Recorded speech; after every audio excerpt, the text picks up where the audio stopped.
Good day, class. Today we will focus on weed control. So that's an important part of organic agriculture. Weeds are unwanted plants that compete with crops for nutrients, water, and sunlight.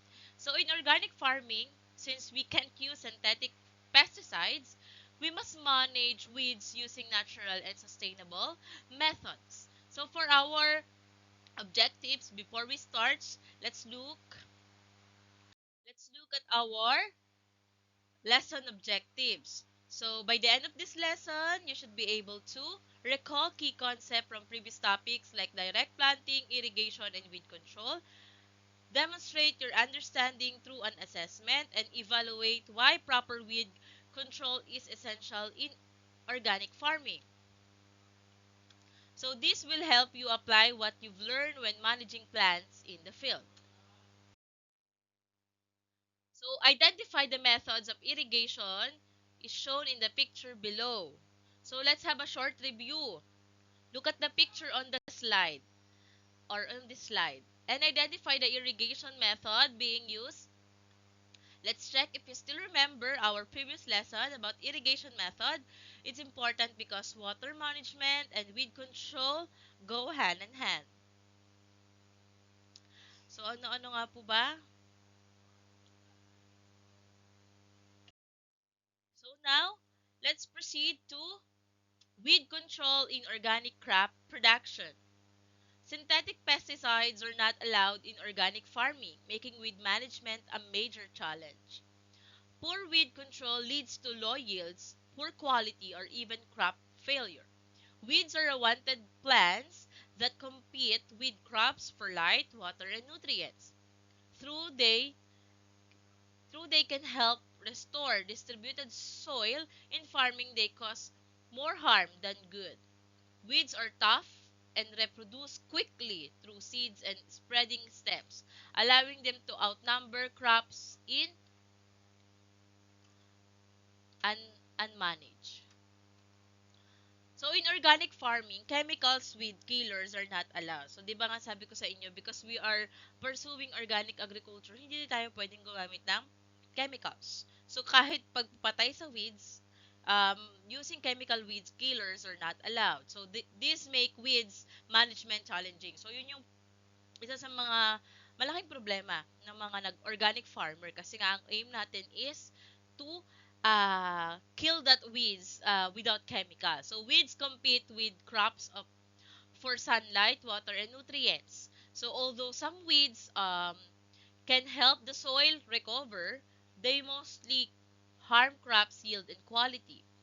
So they spread fast through seeds and stems, so we need to manage them carefully.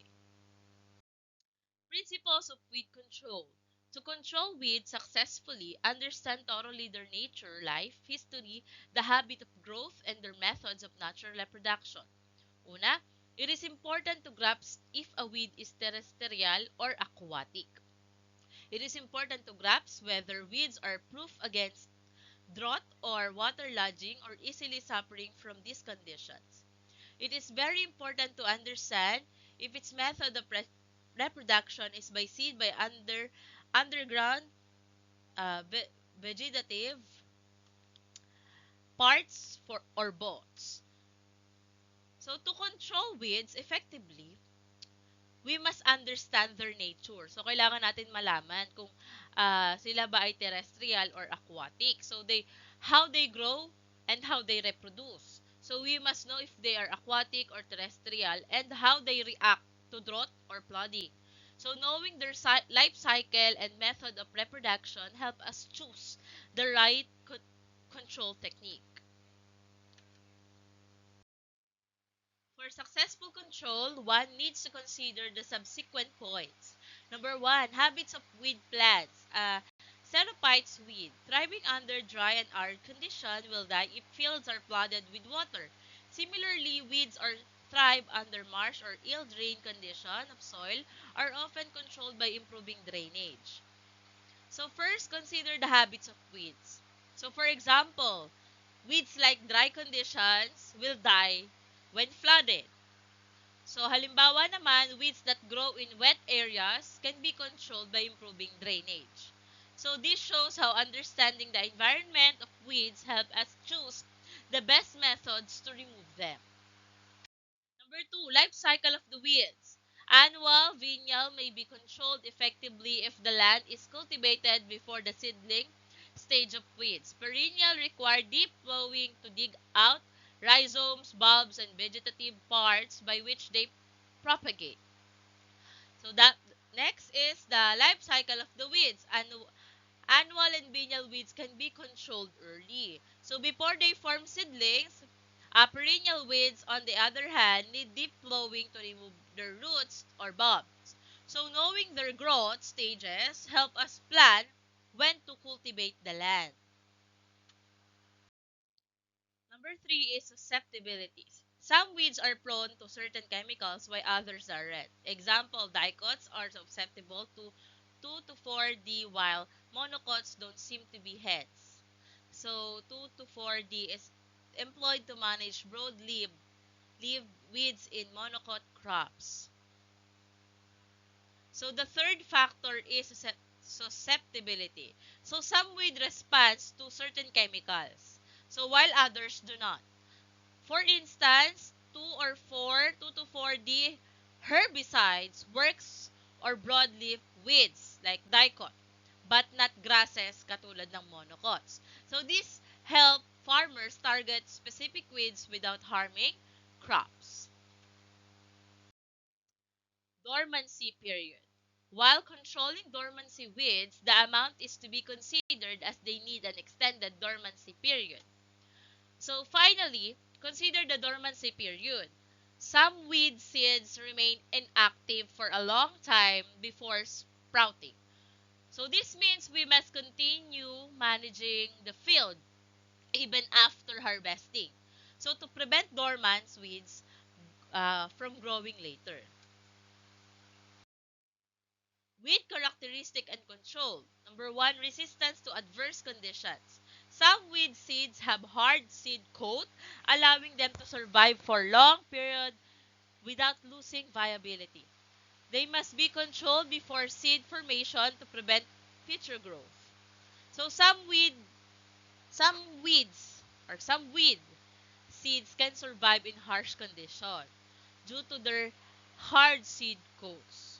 So they can still stay alive in the soil for years. That's why it's important to remove the weeds before they produce seeds. So, or else they'll keep up coming back season after season. Methods of reproduction. So, weeds reproduce by seeds, vegetative parts, or both. Seeded weeds remove smoother before seed form. Vegetative weeds, rhizomes, bulbs, stolons, or etc. exposed to sunlight or removed through deep plowing. Both methods control using combined mechanical and chemical approaches. Frequently, cultivation can weaken weeds by destroying leaves and exhausting food reserves. So weeds reproduce in two ways: through seeds and vegetative parts like bulbs, stolons, and rhizomes. For seeded weeds, remove them before they flower.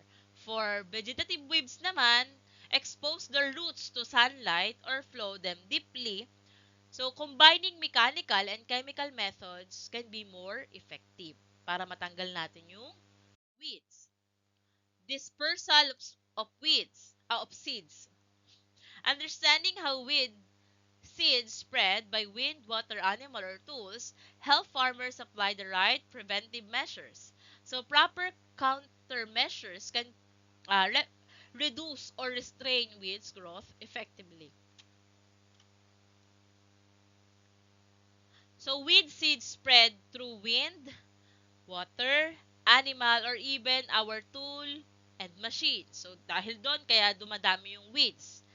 Understanding how they spread help us take prevention action. So like cleaning equipment, kasi minsan baka nga may naiwan doon na pwedeng magpakalat pa ng weeds. And managing water flow. or to stop weeds by invading new areas. So these are the example of weeds. These are the pictures of weeds na sinasabi ko kanina pa. Sila kasi ay umaagaw sa nutrition na pwedeng makuha ng mga itinanim natin. So ito pa,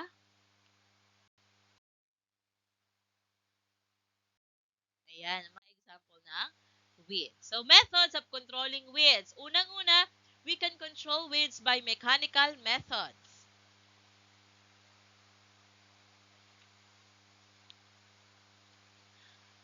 Mechanical method, weeds are controlled mechanically by uprooting the weeds, cutting, flooding or drying the grounds, burning, smoothing. This is done by depriving the weeds of complete sunlight. Tillage. Mechanical weed control. A cultivator is a machine used for mechanical weed control. It is dragged behind tractor and dislodge weeds by breaking up the surface of the soil with teeth or hose. Cropping and competition methods. So, through the land preparations, crop rotation, different crops are planted in succession on a bit of land to stop the exhaustion of any particular food from the soil.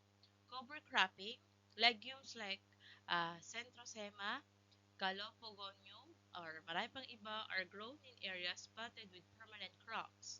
So intercroppings, two or more crops are grown in an alternate order. Catch cropping, crops are grown in between permanent crops. So another way to manage weeds is through cropping and competition. So techniques like turulan, preparation, crop rotation, cover cropping, and intercropping and catch cropping make it harder for weeds to grow. So for example, growing legumes between main crops cover the soil and prevent weeds growth.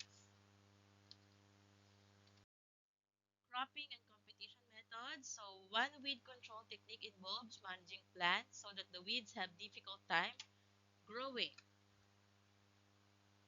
So in this method, we grow certain plants smoother weeds by denying them sunlight and nutrients. So for example, squash or sweet potato can cover the soil surface. Rotating crops also helps because weeds that like one crops may not survive with the next crop. The third one is biological methods. So use of unpopulated seeds for planting, use of disease-free seeds. Number three is by pasturing, and the fourth one is by mulching. So the biological method uses natural organisms or farming practices to control weeds. So for example, we can use clean disease-free seeds, let animal graze or pasturing, or apply mulch to bulk sunlight and suppress weeds growth. And then chemical method, use of herbicides. So these methods employs the employment of herbicides controlling weeds. Chemicals or poisons after they aren't properly, they may harm the lives of beneficial insects, animals, and including man. This is not environmentally friendly. So the chemical method involves using herbicides to kill weeds. So, however, in organic farming, this is discouraged because herbicides can harm insects, animals, and even humans. So, it's effective but not environmentally friendly. So, it should be the last resort. The end. That's ends of our lesson on weed controls. Always remember controlling weeds keeps your crops healthy and your yields high. So as future agriculturists, practice eco-friendly way to manage weeds while protecting the environment.